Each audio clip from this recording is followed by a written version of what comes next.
कभी ऐसा हुआ है कि किसी सेल्समैन को हाँ बोल दिया और बाद में लगा अरे मैंने ये क्यों खरीद लिया, या किसी दोस्त की बात मान ली और फिर लगा कि नहीं मानना चाहिए था? अगर हाँ, तो ट्रस्ट मी, आप अकेले नहीं हैं। स्वागत है आपका माइंडफुल मिनट्स पर, और आज हम रॉबर्ट सियाल्दीनी की जबरदस्त किताब इन्फ्लुएंस से उन साइकोलॉजिकल ट्रिगर्स को समझने वाले हैं जो पर्दे के पीछे रहकर हमारे हाँ या ना को कंट्रोल करते हैं। जानते हैं सबसे हैरान करने वाली बात क्या है? इस किताब के लेखक रॉबर्ट सियाल्दीनी खुद कहते हैं, मैं पूरी जिंदगी एक आसान शिकार बनता रहा हूं। सोचिए, एक साइकोलॉजी एक्सपर्ट खुद को आसान शिकार कह रहा है। यह हमें बताता है कि इन्फ्लुएंस के ये तरीके इतने पावरफुल हैं कि कोई भी इनकी चपेट में आ सकता है, चाहे वो कितना भी स्मार्ट क्यों ना हो। ये किताब उन इन्फ्लुएंस के हथियारों का पर्दाफाश करती है जिनका इस्तेमाल सेल्समैन से लेके नेता तक हर कोई हमसे हाँ कहलवाने के लिए करता है। और इन टेक्निक्स को समझना सिर्फ मजेदार नहीं बल्कि बहुत जरूरी है ताकि हम मैनिपुलेशन से बच सके और अपने फैसले खुद ले सके। तो ये हाँ की साइकोलॉजी आखिर काम कैसे करती है? देखिए, हमारा दिमाग ना हर दिन हजारों फैसले लेता है और इतना सब कुछ सोचने के लिए वो मेंटल शॉर्टकट्स का इस्तेमाल करता है। ज्यादातर ये हमारे लिए अच्छे होते हैं, हमें तेजी से सोचने में मदद करते हैं। लेकिन यही शॉर्टकट्स हमारी कमजोरी भी बन सकते हैं, जिनका फायदा उठाकर हमें मैनिपुलेट किया जा सकता है। सियाल्दीनी इसे क्लिक वर कहते हैं, मतलब एक ट्रिगर दबा और हमारे दिमाग से एक ऑटोमेटिक रिस्पॉन्स निकला। जैसे उस टर्कवाइज ज्वेलरी की कहानी है जो बिकी नहीं रही थी। तो परेशान होकर दुकानदार ने अपने स्टाफ से कहा कि इसकी कीमत आधी कर दो, लेकिन स्टाफ ने गलती से कीमत आधी करने के बजाय दोगुनी कर दी। और जानते हैं क्या हुआ? सारी की सारी ज्वेलरी हाथों हाथ बिक गई। तो हुआ क्या? हुआ ये कि ग्राहकों के दिमाग में महंगा इज इक्वल्स टू अच्छा वाला शॉर्टकट पहले से फिट था। जैसे ही कीमत दोगुनी हुई, उनका क्लिक वू हर रिस्पॉन्स एक्टिवेट हो गया और उन्होंने मान लिया कि ये चीज़ बहुत कीमती है। बिल्कुल इसी तरह एक ज़ेरॉक्स मशीन के एक्सपेरिमेंट में देखा गया कि जब आप अपनी बात में बिकॉज यानी क्योंकि शब्द जोड़ देते हैं तो लोगों के मानने की संभावना बढ़ जाती है, भले ही आपका कारण बिल्कुल बेकार क्यों ना हो। ये शब्द खुद में एक ट्रिगर।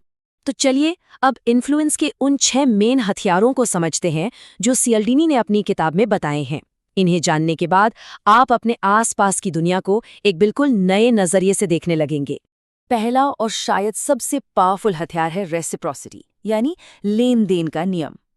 ये हमारे समाज की नींव है। हम बचपन से सीखते हैं कि अगर कोई हमें कुछ देता है तो हमें भी बदले में कुछ देना चाहिए।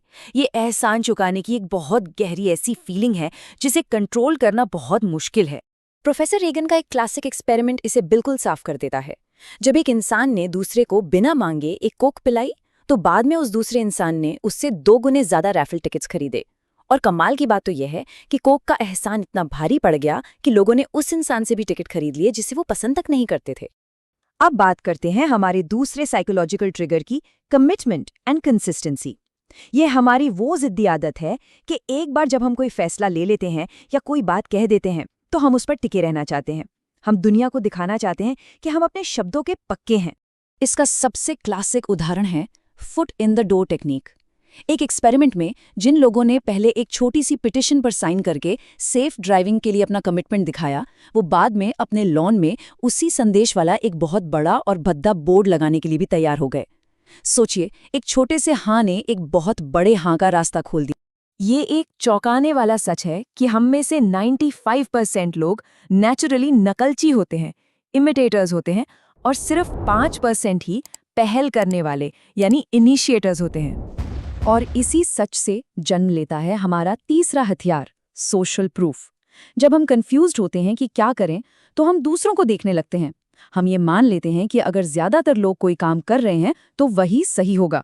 टीवी शो में डाली गई नकली हंसी हो या विज्ञापनों में किसी प्रोडक्ट को सबसे ज्यादा बिकने वाला बताना, ये सब हमें यही यकीन दिलाने के लिए है कि भीड़ सही है। चौथा सिद्धांत बहुत सीधा और सरल है, लाइकिंग यानी पसंद।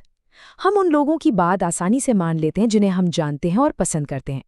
यही वजह है कि जो लोग हमसे हाँ कहलवाने में माहिर होते हैं, जैसे सेल्समैन या मार्केटर, उनका सबसे पहला काम ही यही होता है कि हम किसी तरह उन्हें पसंद करने लगे।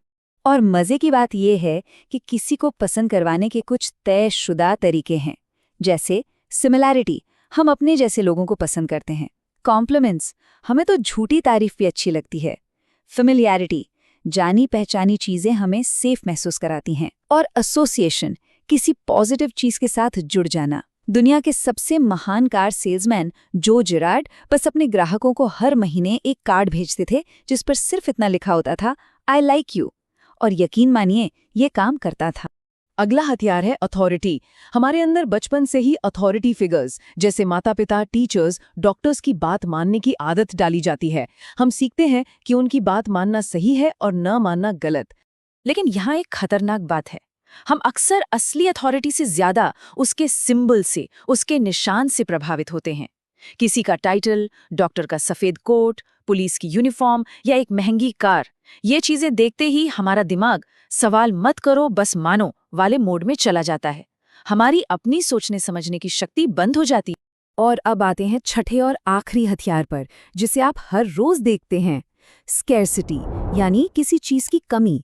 Limited time offer, only a few left, last chance, ये सब सिर्फ एक मकसद से बनाए गए हैं, आपसे सोचने का वक्त छीन लेना और आपको तुरंत फैसला लेने पर मजबूर करना। स्कार्सिटी का सिद्धांत कहता है कि जब कोई चीज कम मात्रा में होती है या उसके खत्म हो जाने का डर होता है तो वो हमें ज्यादा कीमती लगने लगती है। और साइकोलॉजिकल तौर पर किसी चीज को खोने का डर उसे पाने की इच्छा से कहीं ज्यादा मजबूत होता है। तो अब जब हम इन 6 सिद्धांतों को जान चुके हैं तो चलिए देखते हैं कि ये हमारी रोजमर्रा की जिंदगी में, मार्केटिंग में और सोशल सिचुएशंस में कैसे इस्तेमाल होते हैं। जरा सोचिए, जब कोई कंपनी आपको फ्री सैंपल देती है तो वो रेसिप्रोसिटी का इस्तेमाल कर रही है ताकि आप एहसान महसूस करें। लिमिटेड टाइम ऑफर स्कैर्सिटी का डर पैदा करता है। हम डॉक्टर की सलाह पर आंख बंद करके भरोसा करते हैं, ये अथॉरिटी है। और हम अक्सर उसी रेस्टोरेंट में जाते हैं जहां भीड़ हो, ये सोशल प्रूफ का असर है। ये सिद्धांत हमारे चारों तरफ हर वक्त काम कर रहे हैं। तो सबसे बड़ा सवाल ये है कि इन 9 दिखने वाले साइकोलॉजिकल प्रभावों से खुद को कैसे बचाया जाए, अपनी हाँ पर कंट्रोल वापस कैसे पाया जाए और ऐसे फैसले कैसे लिए जाएं जिन्हें लेकर बाद में पछताना ना पड़े। सवाल सीधा है, जब कोई इन तकनीकों का इस्तेमाल कर रहा हो तो आप ना कहना कैसे सीखते हैं? इसकी शुरुआत होती है जागरूकता से। सियाल्डीनी एक आसान 3 स्टेप डिफेंस बताते हैं। पहला, टैक्टिक को पहचानें। जैसे ही आपको पेट में वो अजीब सी फीलिंग आए कि आपको पुश किया जा रहा है, बस सतर्क हो जाएं। दूसरा, रुकें और सोचें। ऑटोमेटिक मोड में जवाब देने के बजाय एक पल का पॉज लें। और तीसरा, सबसे ज़रूरी कदम, रिक्वेस्ट को उस इंसान से अलग करके देखें जो रिक्वेस्ट कर रहा है। खुद से पूछें, क्या मुझे वाकई ये चीज़ चाहिए या मैं सिर्फ इस सेल्समैन के तरीके पर रिएक्ट कर रहा हूँ? तो अब आपकी बारी। इनमें से कौन सा पर्सुएजन प्रिंसिपल आप अपने जिंदगी में सबसे ज्यादा देखते हैं? नीचे कमेंट्स में जरूर बताइए। देखिए, इस किताब का सबसे बड़ा संदेश है जागरूकता। अगर आप इन तकनीकों को पहचानना सीख जाते हैं तो आप इनके असर से खुद को बचा सकते हैं। अगर इस विश्लेषण ने आपको सोचने पर मजबूर किया और कुछ नया सिखाया तो इसे लाइक करें, माइंडफुल मिनट्स को सब्सक्राइब करें और इसे उसके साथ शेयर करें जो अपने फैसलों पर कंट्रोल वापस पाना चाहता है।